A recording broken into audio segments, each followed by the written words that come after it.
Perkenalkan, nama saya Intan Larasati dengan NIM 2400030003. Perkenalkan, nama saya Nafisa Sawa dengan NIM 2400030008. Perkenalkan, nama saya Repa Amalia dengan NIM 240000300020. Perkenalkan, nama saya Cinta Putri dengan NIM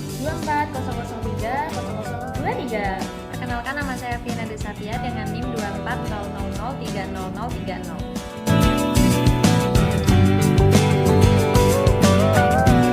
Ilmu politik tidak dapat dipisahkan dari sejarah dan filsafat.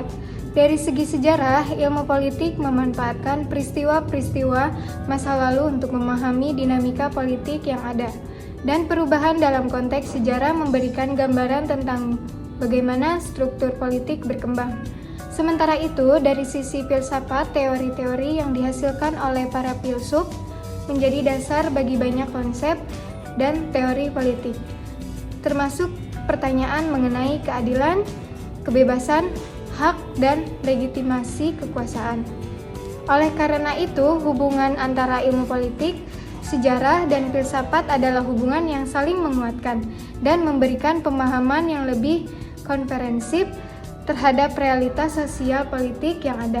Ilmu politik juga tidak dapat dipisahkan dari ilmu sosial lainnya, seperti sosiologi, ekonomi, dan antropologi, hukum, psikologi, dan geografi. Hubungan ini mencerminkan kompleksitas objek kajian politik yang melibatkan berbagai aspek kehidupan manusia bagi dalam tataran individu, kelompok, negara, maupun hubungan internasional.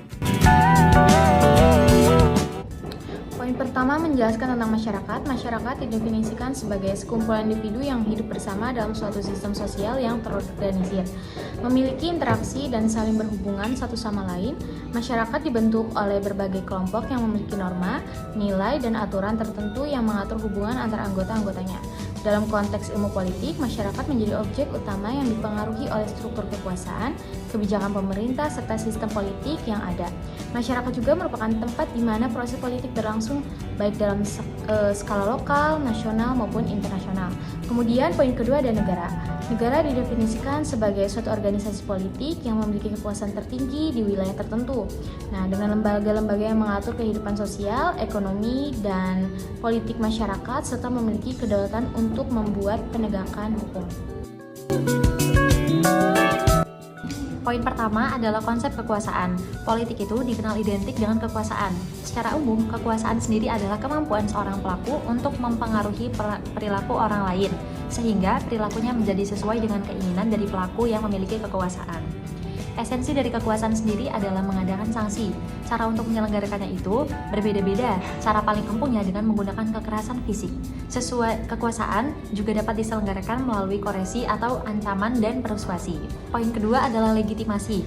Legitimasi itu didefinisikan sebagai penerimaan atau pengakuan masyarakat terhadap kekuasaan atau pemerintahan yang ada yang membuat kekuasaan tersebut dianggap sah dan dapat diterima. Legitimasi bisa diperoleh melalui berbagai cara, seperti persetujuan rakyat, tradisi, atau keabsahan hukum, dan sangat penting agar pemerintah dapat berfungsi secara efektif dan stabil. Poin yang ketiga adalah keputusan politik. Keputusan politik didefinisikan sebagai tindakan atau pilihan yang diambil oleh individu atau kelompok dalam posisi kekuasaan untuk mengatasi masalah atau mencapai tujuan tertentu dalam kehidupan politik. Keputusan politik biasanya melibatkan analisis berbagai alternatif kebijakan, mempertimbangkan dampaknya terhadap masyarakat, dan seringkali dipengaruhi oleh kepentingan politik, ekonomi, atau ideologi. Keputusan ini dapat diambil oleh pemerintah, legislatif, atau pemimpin politik lainnya. Dan poin terakhir adalah kebijakan umum. Kebijakan umum maknanya adalah keputusan dan tindakan yang diambil oleh pemerintah untuk mengatasi masalah dan mencapai tujuan tertentu dalam masyarakat. Setiap masyarakat mempunyai tujuan bersama. Cita-cita bersama ini ingin dicapai melalui usaha bersama, dan untuk itu perlu rencana-rencana yang mengikat yang dituang dalam kebijakan oleh pihak berwenang, yaitu pemerintah. Konsep sistem politik. Sistem politik didefinisikan sebagai keseluruhan proses, struktur, dan lembaga yang ada dalam suatu negara untuk mengatur dan mengelola kekuasaan serta membuat keputusan politik. Sistem politik mencakup hubungan antara pemerintah, lembaga negara, dan masyarakat, serta cara kekuasaan dan kebijakan diterapkan dalam kehidupan politik.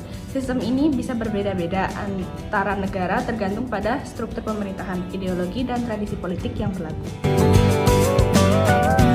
konsep budaya politik. Budaya politik didefinisikan sebagai pola-pola, sikap, nilai, dan perilaku politik yang berkembang dalam masyarakat. Budaya politik mencakup bagaimana warga negara memandang dan berinteraksi dengan sistem politik, serta sejauh mana mereka terlibat dalam proses politik. Budaya politik dapat memengaruhi stabilitas dan perubahan dalam sistem politik suatu negara, serta mencerminkan tingkat partisipasi dan kesadaran politik masyarakat.